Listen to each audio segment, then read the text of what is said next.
Et si demain, travailler, faire un petit job, ça te permet de faire ta musique, alors prends-le ce petit job parce que tu veux pas que la pression de payer ton loyer t'empêche d'être un artiste accompli. Parce que ce qui compte, c'est de faire de la musique. Gagner sa vie grâce à la musique, c'est cool, mais ça s'appelle du commerce. C'est pas de l'art. Si tu veux être un artiste, sois un artiste à fond. Et si tu arrives à faire de l'argent, c'est génial. Mais si tu n'arrives pas, c'est pas une raison pour arrêter. Salut Imani. Salut. Merci beaucoup d'être avec nous sur Quartier Libre.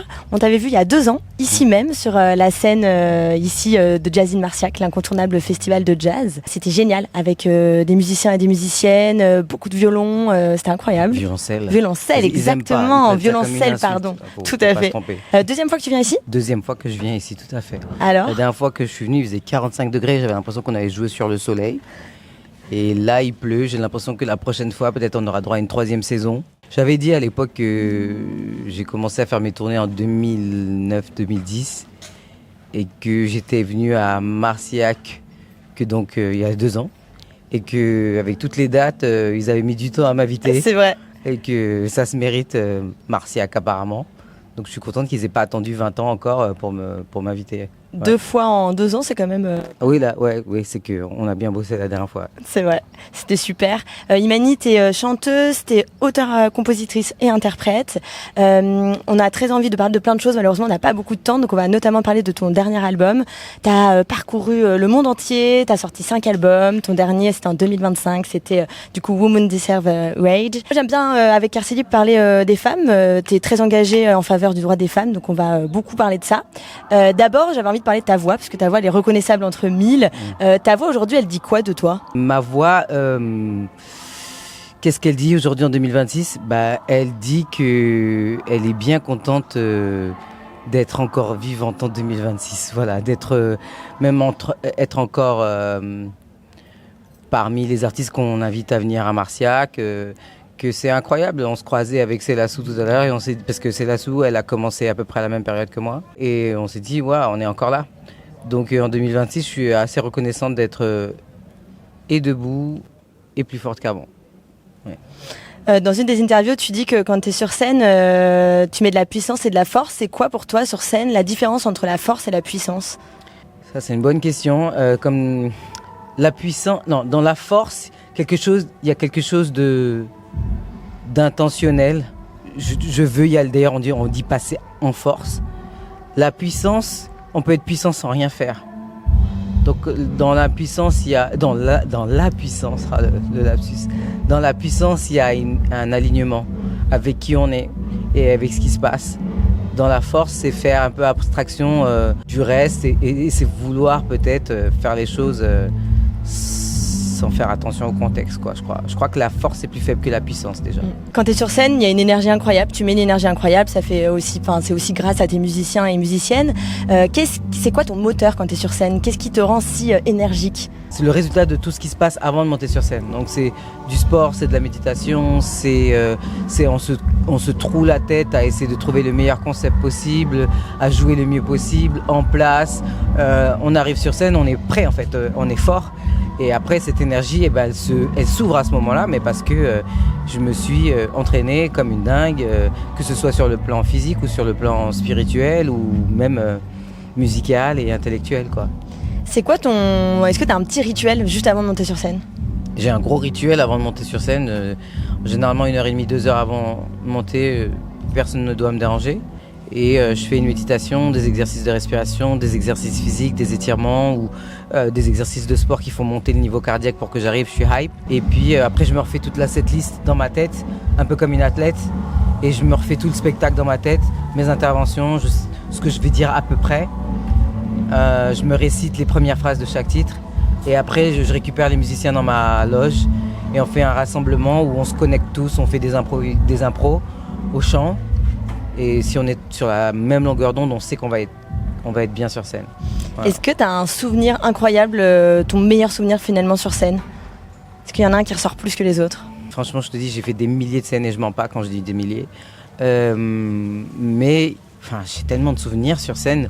Le meilleur, Les meilleurs souvenirs, c'est vraiment ceux, je sais pas, je dis toujours une fois, la première fois que j'ai joué en Pologne, je savais pas qu'ils me connaissaient et j'étais épuisé, je me suis dit mais qu'est-ce que je fous là? Je chantais devant des Polonais, mais qu'est-ce que je vais leur dire?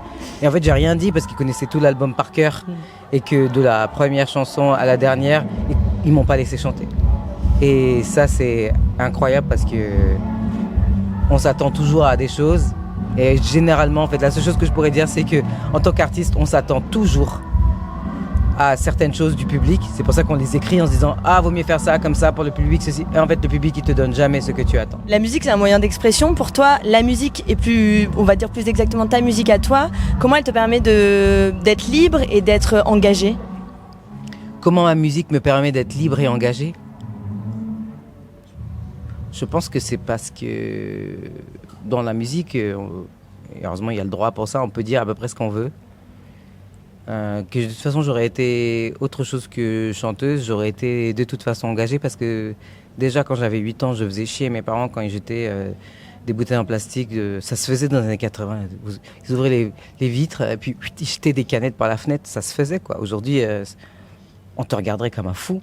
Mais à l'époque, tu faisais un pique-nique, tu retirais la nappe et tu laissais ça dans les... Et déjà, moi, ça m'emmerdait à l'époque.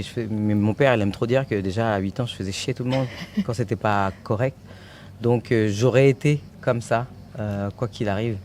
Mais engagé, ça veut juste dire avoir le courage de dire ce qui nous dérange. Et pas que, avoir le courage de dire ce qui est beau et ce qui est fort et ce qui doit être encouragé. Donc... la musique, c'est un moyen pour moi de m'exprimer sur ce que je suis déjà, en vérité. C'est pas l'inverse. Tu as sorti en 2025 ton nouvel album, qui est, comme tout ton engagement en faveur du droit des femmes. L'idée, c'est de montrer que quand on est une femme, on doit et on peut montrer sa colère. Comment il est venu cette idée de nouvel album et comment tu veux qu'il résonne chez le public qui va l'entendre, homme comme femme? Cet album, au départ, je l'ai écrit pour moi, hein. Et je pense qu'en tant qu'artiste, plus tu fais les choses pour toi, plus ça devient pour les autres. Si tu essaies de faire les choses pour les autres, ça marche pas. Donc cet album, il a été fait pour moi, pour pouvoir supporter une période personnelle très difficile à laquelle j'ai dû admettre que j'avais mis trop ma colère de côté pour que les choses pour qu'elles puissent être comment dire, pour la paix ambiante en fait, quelque part. Et donc, j'ai été en colère contre moi, d'abord, et je me suis rendu compte que les femmes n'ont pas droit à la colère. Pas de l'exprimer, en tout cas. Ouais, pas le droit de l'exprimer, exactement. Donc, qu'est-ce qu'on fait? On la met sous le tapis, aussi parce qu'on ne veut pas être appelé hystérique, on ne veut pas être moche. Voilà. Et aussi, il faut être complètement honnête, on veut pas accéder à cette partie laide de nous-mêmes, où ça crie, où ça casse, où ça pleure, où justement... on accepte de déranger l'ordre établi qui consiste à arrondir les angles. Donc pourquoi la femme elle a besoin de la colère? Parce que si elle s'adresse pas à sa colère, elle n'est pas entière, elle n'est pas elle-même, elle se ment à elle-même et même elle manipule ce que les autres pensent d'elle. Puisque ah non mais elle est sympa, elle se met jamais en colère. J'ai entendu ça mais toute ma vie. Elle est calme, elle se met jamais en colère. Elle est super. Mais comment ça? Et la colère, c'est un signal d'alarme que les choses ne vont pas. Donc si tu te mets pas en colère, t'adresses pas les raisons de la colère. Donc les choses qui ne vont pas, elles continuent de ne pas aller. Donc on a le droit d'être des personnes à part entière, même si ça veut dire à l'intérieur de ça qu'on n'est pas belle pour un temps. Voilà. Et toi, il t'a fait profondément quoi une fois que tu as terminé cet album, que tu l'as enregistré et que tu l'as présenté sur scène? Il m'a rendue puissante du coup.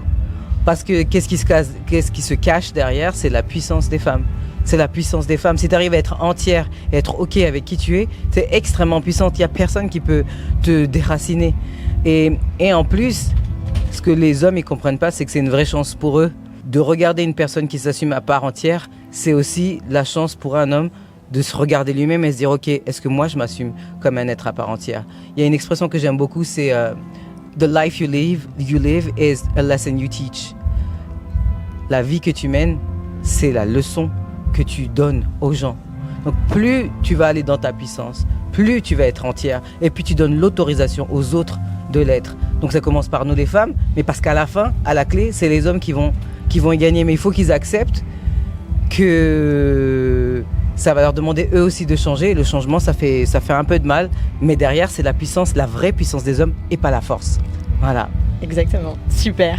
Et une toute dernière question pour terminer. Ici, on est à Marciac, il y a plein de musiciens qui rêveraient de faire le métier de musicien. Qu'est-ce que tu leur conseilles, toi, au-delà de la persévérance?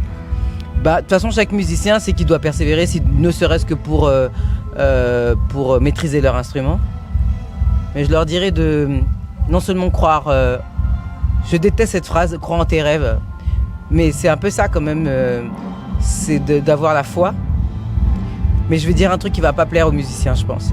Je dis ça parce que par exemple, j'ai une petite sœur qui est musicienne et qui est très très bonne musicienne, et c'est très difficile aujourd'hui de percer. C'était déjà difficile à l'époque où moi j'ai commencé, c'est encore plus dur parce que là maintenant tu es en concurrence avec le monde entier, avec les réseaux sociaux. Faut accepter que peut-être ta musique, elle sera pas écoutée par le plus grand nombre.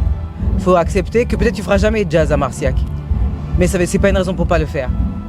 Et si demain travailler, faire un petit job, ça te permet de faire ta musique, alors prends-le ce petit job, parce que tu veux pas que la pression de payer ton loyer t'empêche d'être un artiste accompli. Parce que ce qui compte, c'est faire de la musique.